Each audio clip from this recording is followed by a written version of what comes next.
Maybe Yang's going to get back in the race. Stay tuned for the answer to that question right after this. That Cuomo money. Andrew Yang, you know the field the best. You know what it's like on that stage. What was the read?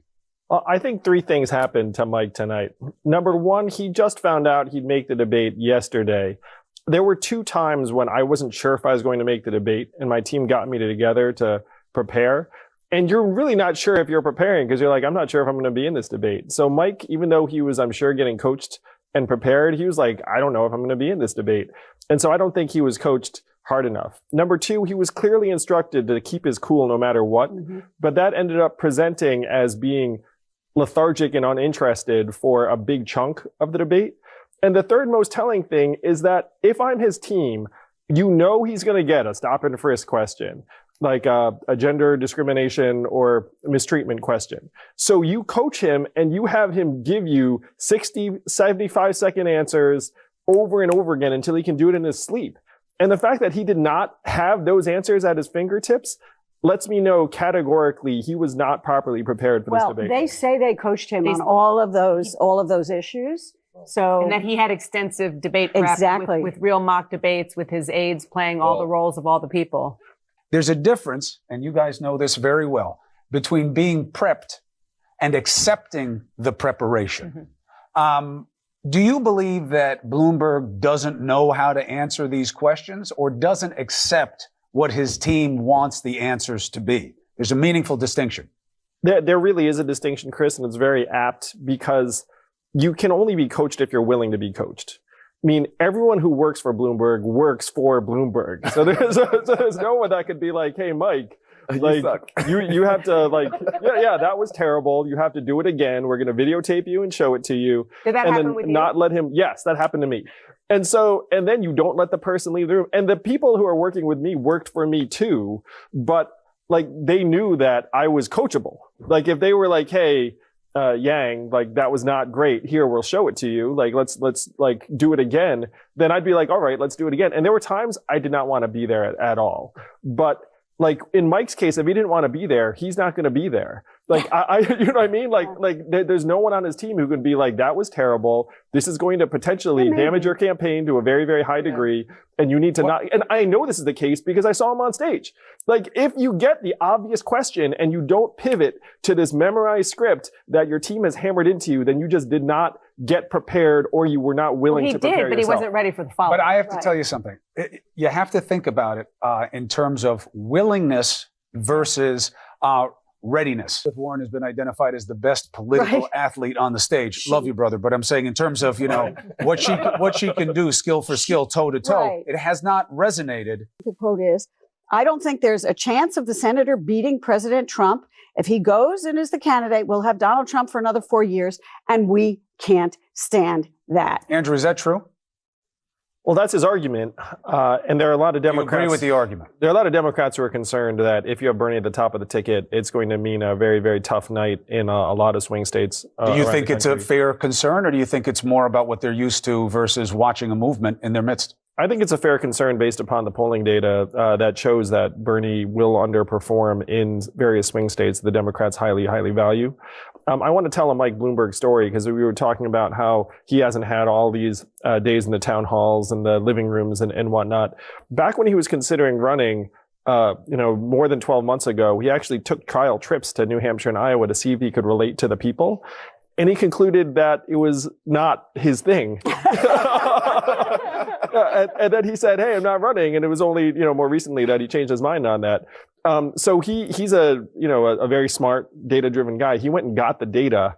And the data was not very promising at that point. Andrew, this is you watching it in a totally different way now that you joined the CNN team. What is it like for you watching it up there on stage and the feeling of what if I had been there versus being here? What's that like? Well, certainly miss being on the debate stage on many levels. But we're talking about Mike Bloomberg's experience and how I actually anticipated he was going to have a tough night, in part because of the timing of his qualification, and then looking at his campaign schedule, where if you're campaigning, and then someone says, hey, we've set aside this time to prepare for the debate, it's actually very hard to get into debate mode. Like it's almost like another mindset. And to me, the big mistake they made, and this is going to sound, possibly controversial, but I thought they should have advised him to skip this debate. I thought they should have just said, look, I'm not on the Nevada ballot. This is going to confuse voters. We'll see you in the next one. And then some people would have given him a hard time about it, but then he would have had a genuine runway to actually try and get, frankly, prepared to have a better night. And to me, that was the missed opportunities. They should have just said, look, like, I'm going to skip Nevada. You know who agrees with you? The campaign. Yeah, He said, right. He just put out a statement saying about Bloomberg, he was just warming up tonight. We fully expect Mike will continue to build on tonight's performance when he appears on the stage in South Carolina next Tuesday. Oh, that's devastating. Yeah, that was the last usually your paragraph. inbox is full of every Right. candidate How saying great that he they was. Well, had it won does the start debate. by was the saying last you know you're a paragraph winner of when their you're drawing statement. attacks from all the Right, candidates. right. But that's the most important That's part very of the modest statement. spin. That is D-spin, I think. For the first 8 debates, They didn't. it was kid gloves. I mean, they didn't go Mickey really Mouse good. There were Club. a couple of shots, but not really much. But it goes to was fans' mostly idea, about doesn't Trump, right? Yeah, So- I agree with Terry that a lot of them were coached that, look, let it all hang out tonight. This Yeah. could Oh, be yeah. our last debate. This is existential. We're all good. You have to. And it actually showed in some of their performance. Like, you could tell Elizabeth was very, very Elizabeth- fired up. Elizabeth was like, Excellent. tonight I settle all family business. What is the best way to measure what the impact of a night is? And not surprisingly, Andrew Yang said, I'll tell you what's going to matter. And interestingly, Bloomberg's asset is money. You're saying that's what matters after the debate. What has to happen for someone to know that it worked for them? Well, I thought Elizabeth Warren had a tremendous night. They announced they raised $425,000 in the first hour of the debate. But that means that she's going to raise probably $1, $2, $3, $4 million in the days after the debate. And she needs to raise 20, 30, 40 million if she's going to contend in the Super Tuesday states that have very expensive media markets. That's why Bloomberg has so much power in this race, is that he can put ads up in all these states that every other candidate is not going to be able to afford. People don't have any money. You're shaking your head. You know this Yeah, story. I do. And who has the money to compete other than Bernie Sanders right now and Michael Bloomberg? That's the great question is, could Elizabeth or Joe or Amy or Pete have some kind of breakout night that led to tens of millions of dollars in donations, not just from people watching at home, but also donors who are on the sidelines right now, frankly, getting phone calls from Mike Bloomberg saying, hey, sit this one out. I got this. And if you're a donor, not donating is actually a pretty appealing pitch. Keep your money. I'll do it. I'm sorry, wait, can you Hearing just a say lot that of again? people- Mike Bloomberg is calling donors saying, don't give to my opponents? Mike Bloomberg is calling donors saying, hey, just sit this one out. I've got this. I'll bankroll the whole thing. Just don't donate to anybody. You hear this, you know this. Yeah. I heard this from a major donor say that Like your donor. yes, like a donor said that, and it's a person who donates to a number of candidates ordinarily said that these are the phone calls that Mike. And you One of the think games, Elizabeth- it's one of the rule changes in the game now is that when you say something, we don't just say, are you sure? We say, where'd you hear it? Because on the analysis side, we got to make sure we're putting something out that we can verify. So Andrew is, of course, correct that you have to manifest your success in money. Bernie Sanders' party about billionaires should go, and obviously Mike Bloomberg giving a different perspective. Andrew, how did it play for you? To me, it's a struggle for the soul of the Democratic Party, and it mirrors what happened to the Republican Party in the last cycle, where you had Donald Trump, the outsider, who's running roughshod over all these traditional candidates who were putting up Republican talking points, and it turned out that their ideas just weren't that powerful anymore. And this time you have Bernie, the outsider, the front runner now, poised to run the table. And the establishment's been looking around for a white knight, and Bloomberg has shown up with all of his money, all of his wealth, all of his TV ads. And to me, this was a great night for Bernie because Bernie emerges as the front runner. He's really hard to touch, Bernie. I mean, like, I've been on the debate stage with him, 7 times, and he's just like a stoic messenger. Like, it doesn't matter what you say to him. He'll just pivot right back to one of his Bernie-esque talking points. And then the minute passes. Elizabeth Warren, that was a taste of what she did basically to everybody on that stage, once again proving that she is arguably the best political athlete that the party may have.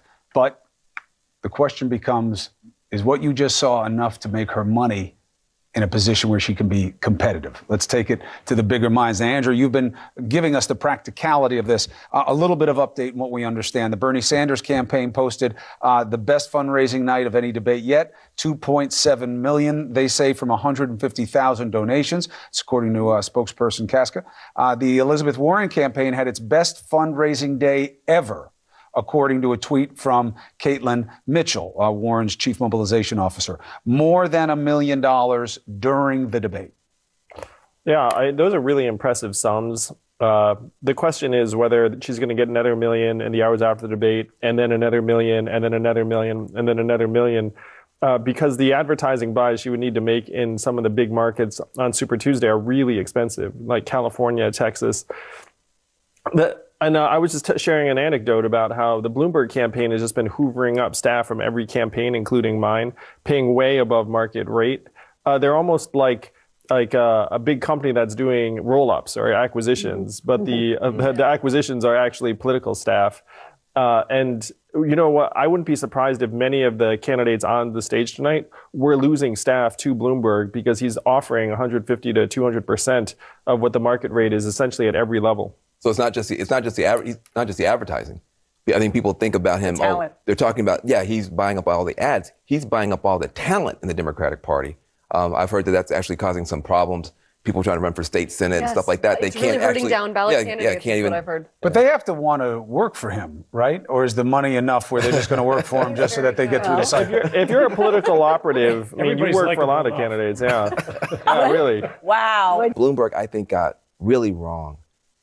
He was really tone deaf on some of these questions around class, around income. Really hard.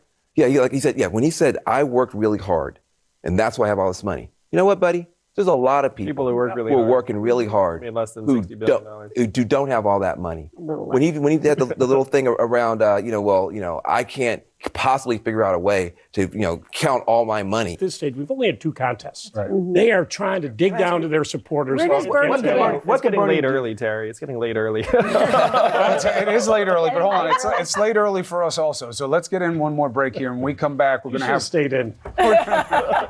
Yeah, you have to shoot ads. You have to make the media buy. You need some lead time. To me, a lot of the problem is that you have several moderates who are congesting the lane where Bernie is capped out at around, let's call it 25 to 30%. But then because you have Joe and Amy and Pete all in there and Mike now, you need to consolidate that group of four candidates. But then who gets out for who? Right. It's a collective action problem. And each of them has obviously a team that has zero interest in saying, we're going to get out for another candidate. But if they all stay, then you can see Bernie running away with this. Do you get out Elizabeth? Elizabeth. Do you get out Amy, or do you get out Pete? Or do you get out Joe? Or, Bloomberg doesn't have to sit at that table. It's never going to happen, right? Never. Well, at this point, they're all equally plausible candidates. Right. They're also kind of equally cash-strapped, right? I'll tell you that these conversations are going to start heating up over the next 1 to 2 weeks because they're seeing the same calendar. It's almost like this wall, and they're like this wave that's about to crash into it. So they're having much more serious conversations. You could tell from tonight that they were all told, look, this could be make or break for your campaign. And if you're in that mode, then honestly, I think we're going to see some of these candidates having very, very tough conversations, hopefully even with other campaigns. You were part of that club until recently. Yes, I was. Do you see what Gloria just suggested? I mean, which is very logical. Ever happening? The people who are there remaining in the congested lane that you discussed, having a meeting and saying, let's talk about I'll get out. Who's going to stay in? No, I don't see it. I know the people involved, they don't have those kinds of relationships with each other. And again, they each have a team of dozens, hundreds of people that have interests that are very much the opposite direction because they're all trying to think, hey, if my person becomes the president or VP, then, we're going to have this job, that job, that job. Like this is still the hope and the dream. So it's going to be tough to get them all together. But if they don't come together in some way, then I think the timing is going to end up working out for Bernie. Exactly what happened in 2016 with the Republican Party. Andrew Yang, my favorite group, Tribe Called Quest, has a line. You're a box of positives. You're a big plus, love. Thank you very much for joining the team. Here. Are all y'all paying attention? Automation gonna sweep the nation unless we get him in.